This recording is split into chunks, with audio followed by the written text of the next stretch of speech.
Welcome to Samba Samba. Enjoy the video. You start by making the job safe and reachable.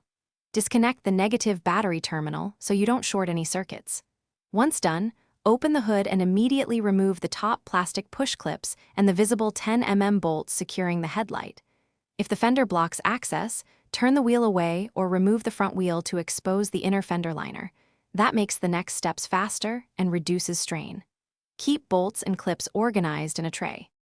Once you can reach the rear, pull back the inner fender liner or remove the specified screws to expose the headlight back.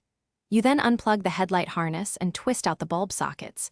Note how each bulb aligns so reinstallation is straightforward. Next, remove the remaining 10 mm screws or bolts that hold the assembly. There are usually 2 or 3.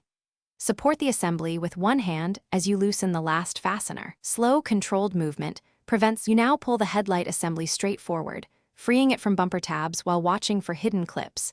Inspect seals and mounting tabs for damage and replace if needed.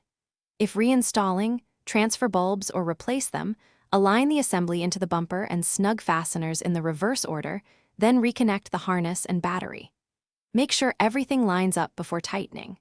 If the connector won't seat, clean contacts with electrical cleaner and retry. Misaligned tabs or a bent mounting tab.